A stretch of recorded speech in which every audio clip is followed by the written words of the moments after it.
what do you think the future of AI looks like? And in this case, I'm not referring to its capabilities, but its design. I was recently joined in conversation by two industry heavyweights who think deeply about this question. Robert Brunner is responsible for some of the most iconic industrial designs of this century, and Matt Biilmann has coined the phrase AX, which considers the user experience for AI agents. I'm Jennifer Strong, and this is Shift.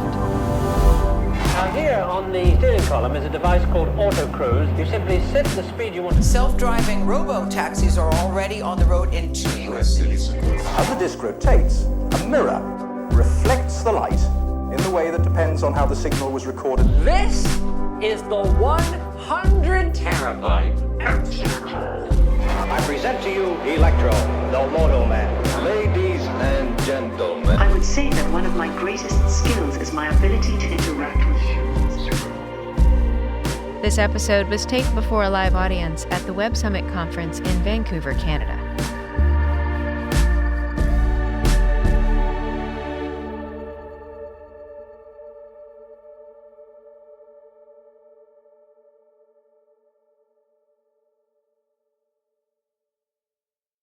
Harness the power of AI agents at scale, without vendor limitations. The agency, spelled AGNTCY, is the open-source collective building the Internet of Agents to enable seamless agent-to-agent collaboration. Explore use cases on agency.org now. That's agntcy.org.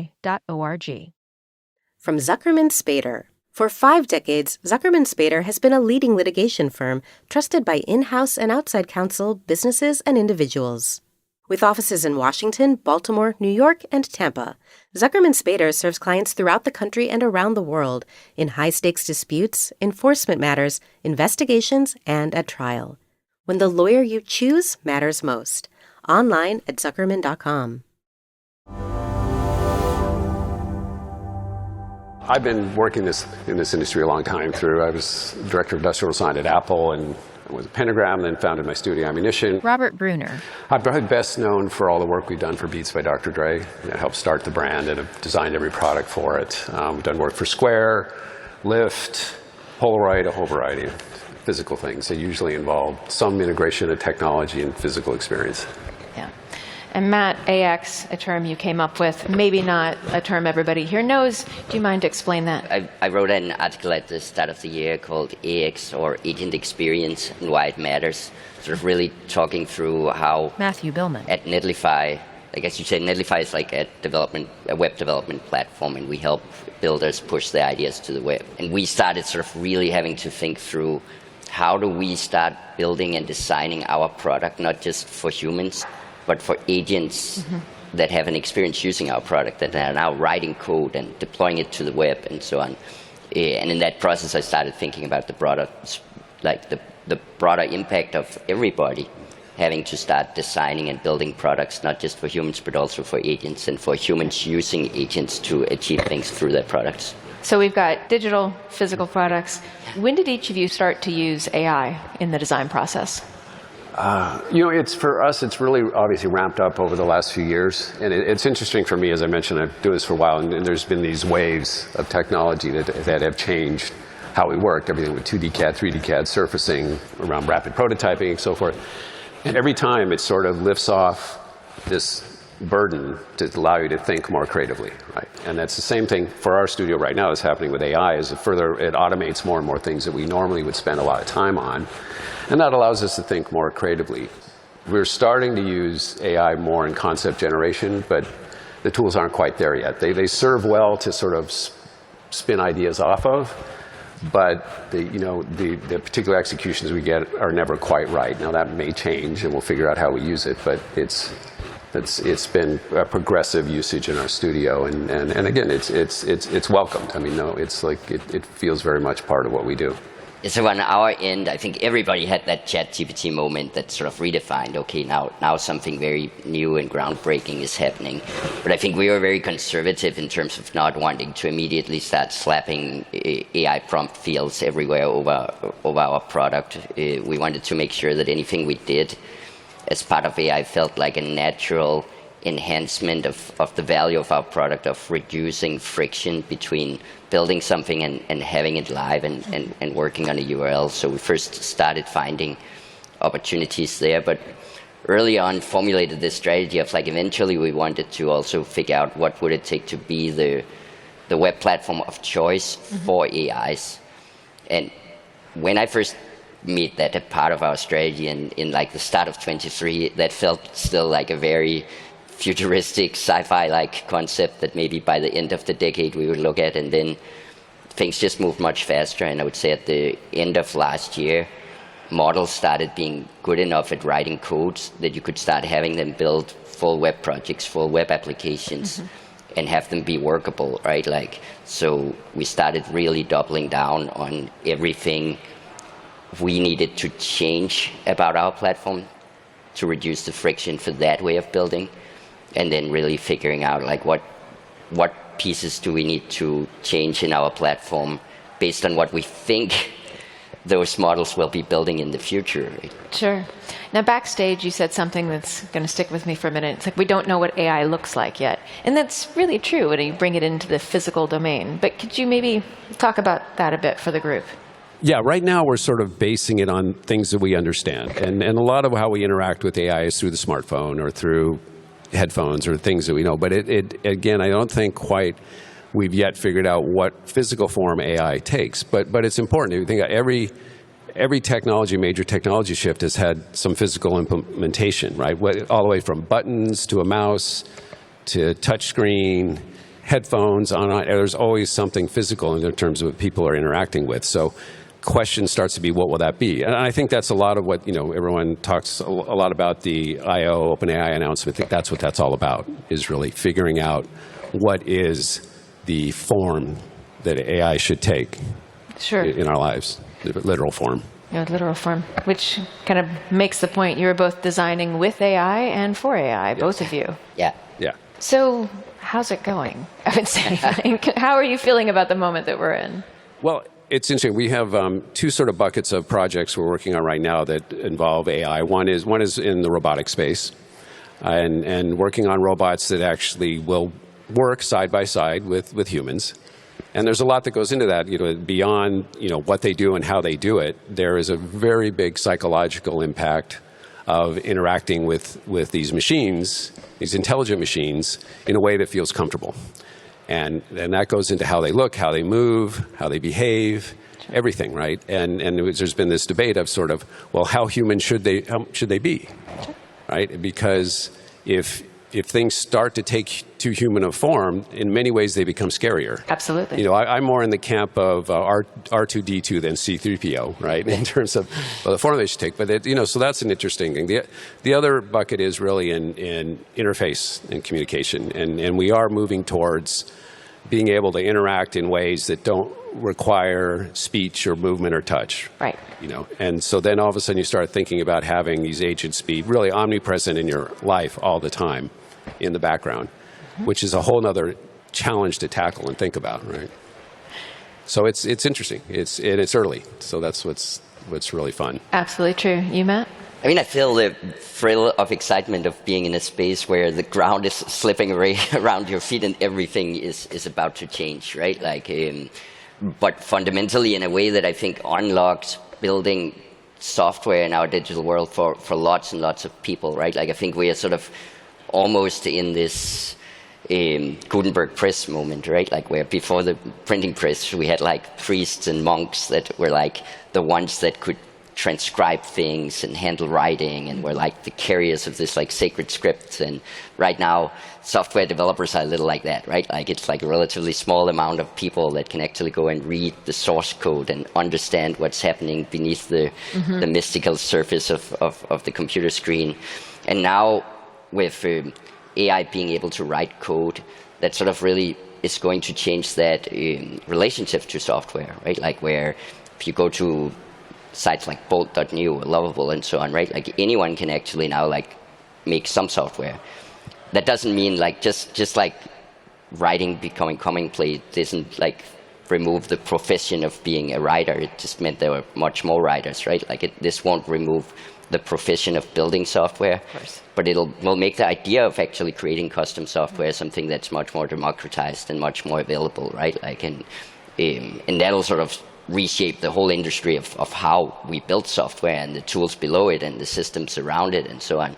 But fundamentally, I think it will make it like much easier to participate in that part of the digital work of actually building software that other people can interact with, and that will drive up the amount of software we build on one hand. And then it'll be interesting to see how it pushes up sort of like the barrier for like if you want to show up with some really special built software that you want to have a real impact with, what's the demands for making something that's actually at a level where it feels like this is not something anyone could build, right? Harness the power of AI agents at scale without vendor limitations. As an open-source collective, the agency, spelled AGNTCY, is building the Internet of Agents to enable seamless agent-to-agent collaboration. For business leaders, this means faster innovation and scalable solutions tailored to the multi-agent software your enterprise is creating. Visit agency.org to explore use cases now. That's agnTCY.org. Are you still using a copy-paste website? Break the template trap with Framer. Whether you're overwhelmed by traditional site builders or just frustrated with the cookie-cutter designs, Framer gives you the freedom to create a site that's professional, polished, and uniquely yours. Framer is a design-first, no-code website builder that lets anyone ship a production-ready site in minutes. And it brings your site to life with powerful animations, dynamic content handling, and a design-first approach that helps you stand out. Under the hood, you get SEO that works and privacy-friendly analytics, so say goodbye to that cookie banner. Creating and updating websites can be a huge time sink. It's not fun, and it's not creative, and that's what surprised me most about trying Framer, is it puts the fun and creativity back into this process. Ready to build a site that looks hand-coded without hiring a developer? Start free today at Framer.com. Go to Framer.com to start building a site for free. Framer.com. I'm wondering if there are ways that either of you won't use AI, either for ethical reasons, qualitative reasons. That's an interesting question. I think for us, it's, I mentioned we've been using some concept generation tools with limited result. Those will get better. And I was saying backstage, I think our roles as designers, industrial designers, will start to move more towards director, producer, editor, right? But that still requires a viewpoint. So I'm old enough to be old school and proud of it, but there is an element around design that is an entirely human thing. People are hardwired to connect with other people, and in many ways, you feel that through the things that you buy and you have in your life. I mean, you really define yourself in many ways through these physical objects. So, the idea that we may get to a point where it's entirely automated and there are literally, you put in your attributes and you get the product that you want out of it, I have a hard time believing that will happen, because we are, as I said, hardwired emotional beings. And we can sense the presence of people and when they're not. So I do. So for us, it's not necessarily a stay out of that space, but it's more a belief that we will continue to drive the experience that people have. Sure. That's going to change. It always does. And and artificial intelligence will allow us to do so much more. But I still see humans authoring the experience. What about you, Matt? I think on my end, it's more about like I notice that I'm always being explicit about if I've produced something with AI, and like this is AI produced and which AI produced it. If I have to write up a strategy document for the company based on my notes, I'll say like this was generated by O3 based on my prompting and so on, rather than pretend that I wrote that strategy document myself. And on the flip side, if I actually sign something, like if you go read my article about AX, you will know that I wrote it. It wasn't like ChatGPT that wrote it. And I think that's probably more how I think about it. And I think we'll get very used to the fact that everyone can produce a shim of everything, and that you can't like inherently like trust the reality of an image or a video or something like that. I think we'll relatively quickly get used to that, but on the flip side, I think we'll build mechanisms to to have stronger sense of like trust and authorship when people kind of sign something. And I think there's one other sort of, you could describe it as ethical, but it's definitely something that I think as designers, and when I say designers, all of us that are creating these things, is that what we're observing is this rapid acceleration of AI in our lives. And in many ways, we're starting to outsource our creative thinking, outsource our influences. It's just becoming this thing where all of a sudden ChatGPT is your friend, your doctor, your psychiatrist, your spiritual guide. You ask it for ideas on your kid's birthday party, And as we start to build these systems that then become omnipresent in your thoughts, what are we becoming? Right? And I think these are big questions to answer. Like, what is the experience we really want to create? Yeah. Right? And I sometimes feel like we're letting the technology take us to that experience instead of figuring out where we want to be and getting there. I feel that. Yeah. There's a part of me, though, that's very hopeful. Just like we had cars and if sometime later realized, seatbelts will make this a better experience. I would like to think that we will not let technology drive the bus permanently, but it will help inspire us to create the next Uber or whatever else, comes from this. Yeah. Do you two have some advice for those gathered? Like things you've learned along the way that might be helpful to others on this path?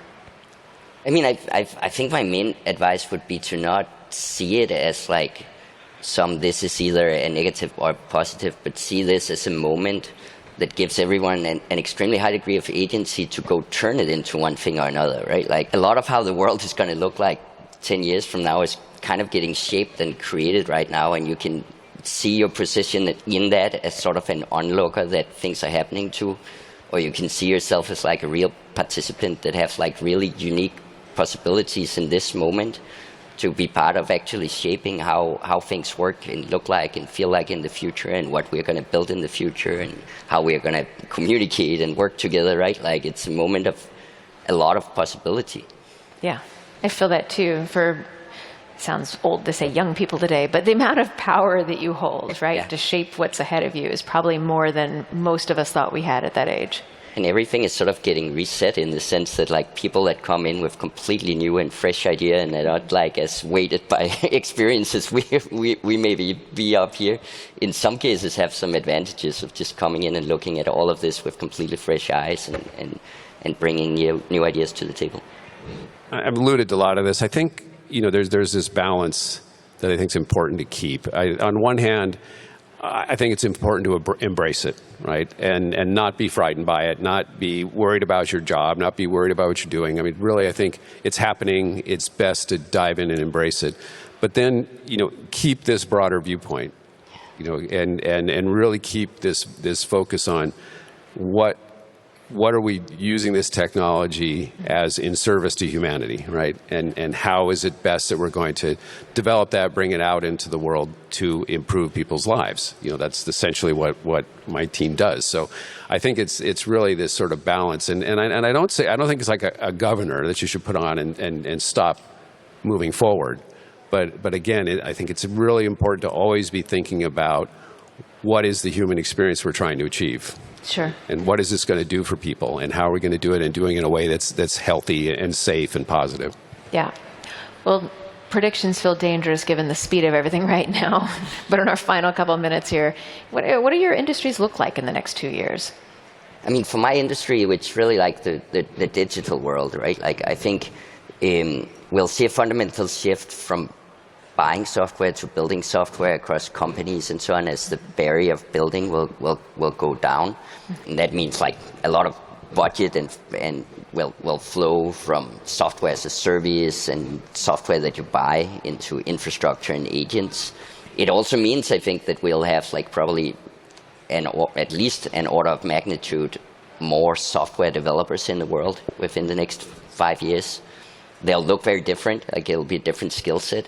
A lot of the skill set will be closer to product people or designers or UX thinkers and so on than to pure software programmers. But there'll be a lot more of them, and we'll build a lot more software.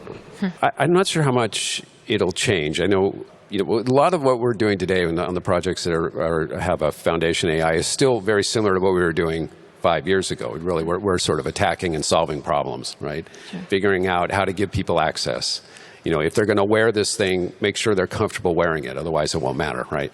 So a lot of that would continue. But I think what I'm hoping for is that two things. The speed that we're working at won't necessarily increase, but again, the time we have to think and work will, right? The execution time will continue to go down because of the automation that we have. The other thing I'm really excited about is the quality of information we can get.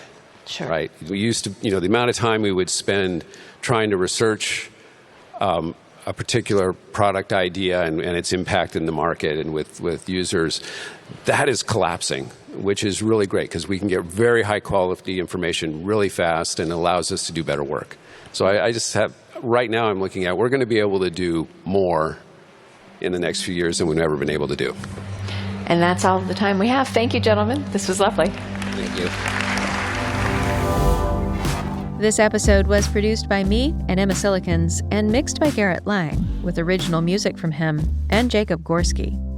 Thanks for listening. I'm Jennifer Strong.